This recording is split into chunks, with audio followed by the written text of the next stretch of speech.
So, since this will be our house anyway, could you move out soon? Well, you seem to be misunderstanding. Neither this house nor the apartments will become Bob's property. What? My sister-in-law, Alice, was speechless at my explanation. My name is Marie, a 35-year-old office worker. Currently, I live with my parents in our family home. This time, I'll be sharing about the absurd troubles caused by my unreasonable sister-in-law. I have a younger brother, Bob, who's 3 years younger and married a beautiful woman named Alice a few years ago. Alice was always cheerful, showing kindness to both my parents and me whenever she visited our house. I liked her so much that we often went out for meals with Bob. I thought we were building a good relationship, but one day Alice stormed into our place in a rage. It was one day on a sunny weekend. Suddenly, the doorbell rang in the afternoon. As I was heading to the door, it rang again. Wondering who could be so urgent, I opened the door to find Alice, with a grim look on her face. Alice? What happened? I have an important matter to discuss. About this house. About this house. What's the matter? I'll come in. Wait a minute. Without waiting for my response, Alice barged into the house. Then, Bob showed up a little later. Hey, sis. What's up with you two? Suddenly showing up like this, and Alice seems pretty mad. Well, the thing is, what Bob told me was this. Bob works in nursing care. Unfortunately, his salary is quite low. However, Alice didn't complain and was helping the family budget by working part-time. But suddenly, they started talking about inheritance at our family home. Our family owns a large piece of land where we have built apartments and rented them to tenants. Alice believed that Bob, being the eldest son, would own both the family home and the apartments in the future. And suddenly, she expressed a desire to move into our family home. When Bob asked what she meant, she wanted to move into our larger family home to save money on rent and start saving, rather than paying rent for their small apartment.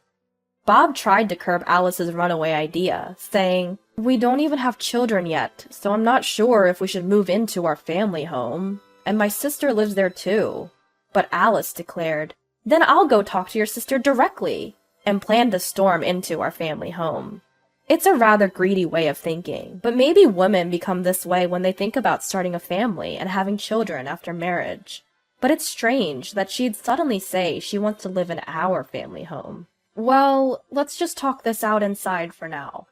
I find my brother Bob to be quite unreliable in times like these. He's always so unmanly, for a lack of a better word. That's why I thought him marrying the gentle and mild-mannered Alice was a good match. They seemed like two peas in a pod, but it looks like he's completely under her thumb. When Alice came into the living room with a furious expression on her face, my parents and I were genuinely startled, wondering what the fuss was all about. For the time being, I had everyone sit down and served some tea. Then I sat down and asked Alice to explain. What exactly is going on here? What is this important matter concerning our house? In short, we're thinking of living in this house, Alice replied. So you want to move in and live with us?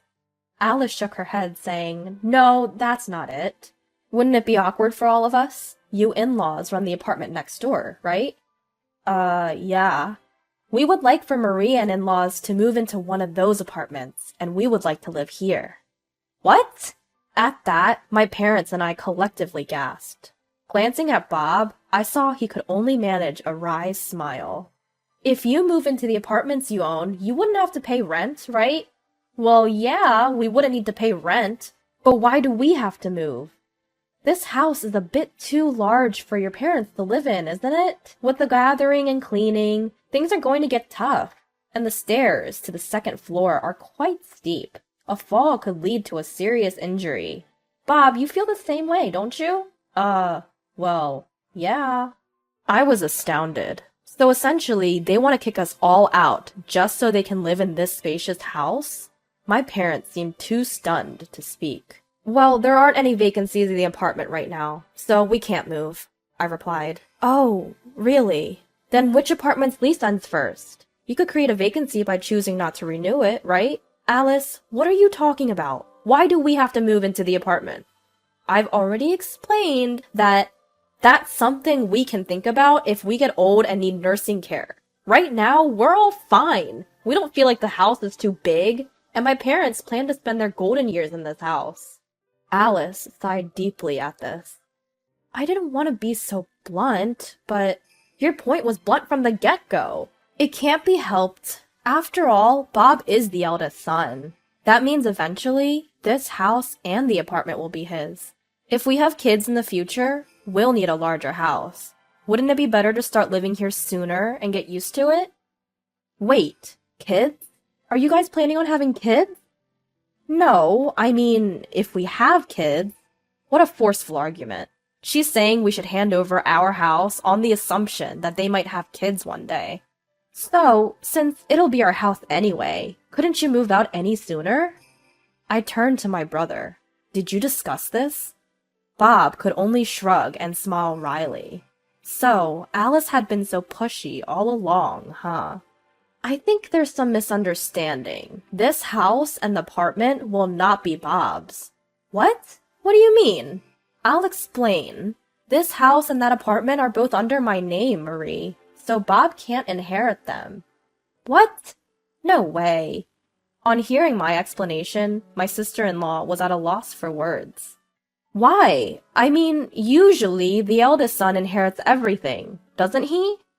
Well, my father began to explain to Alice. In fact, both this house and the apartment were built by my parents, but due to financial difficulties, I, who was financially stable at the time, took over all their liabilities. Adding to my father's explanation, I said, just recently, we managed to pay off all the debts from the apartment business and started making a little bit of profit. Though we're still operating at a loss, we're in the red. But it seemed like my sister-in-law Alice was too shocked by the revelation that they would not be receiving either this house or the apartment to comprehend the financial details. I won't accept this. If that's the case, then we should also have a share of the apartment's income. Her argument made no sense. How could someone be so audacious? Seeing no point in further discussions, I simply stated, absolutely not. But Alice was stubborn. Next time, I'll bring my parents, she said, taking my brother Bob back home with her. I was annoyed, thinking this could have been avoided if Bob had just put his foot down with Alice. A week later, Alice did indeed bring her parents. The discussion restarted in our living room. We explained the situation to Alice's parents. While we spoke, they listened quietly, nodding occasionally. After we finished, Alice's father finally spoke. This sounds odd. I believe that due to the nature of Inter Vivo's gifts, should your parents pass away, Bob would be entitled to a portion of the estate as a reserved portion, correct? He's been checking the issues, it seems. And you intend to keep it all to yourself. Isn't that unfair? Alice's father chuckled smugly. Alice, too, had an unpleasant smirk on her face, but I wasn't going to back down. Ah, you might be right. But did you forget? This apartment was originally saddled with debt, right? I can provide evidence that I paid off the debt, but Bob has no proof that he paid any of it. After all, it was me who took care of the payments. If you want a share of the inheritance, you'd have to shoulder half of the debt I took over. That would be about this much. I keyed the amount into a calculator app on my phone and showed Alice and her parents. They were speechless at the sight of the figure. That's impossible. That much debt? It's just increasing our debt, isn't it? I didn't miss those words. Debt? What do you mean by debt? No, it's nothing. Bob, what's going on? I glared at my brother and demanded an explanation. Well, I don't know anything about it. Alice, is there some reason you want to live in this house? It seemed Alice's father resigned himself to spill the beans. I'm sorry, our daughter recently took a big loss in the stock market. What? It seemed Bob was also in the dark. Why, Alice? I heard it was a good investment opportunity from someone at work. What? That's a scam, isn't it?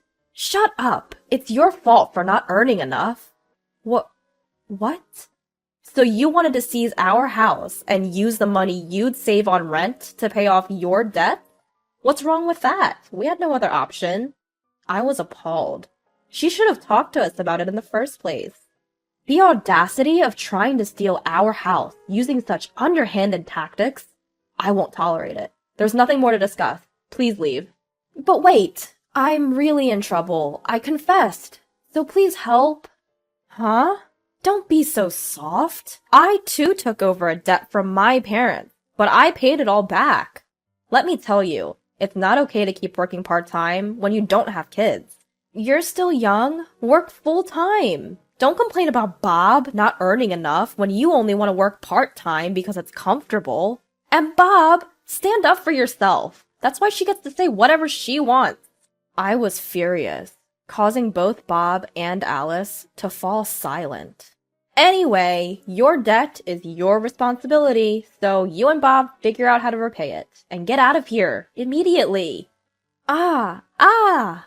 Alice, her parents, and my brother hastily left the house, as if they were running away.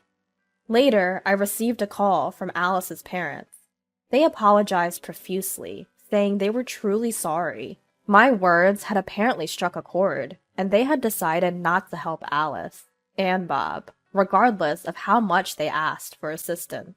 Bob had unknowingly been put in a difficult situation because of his wife's debt. Although he had decided not to divorce Alice, I hoped he would work hard to repay the debt, and he needed to show more dignity towards Alice.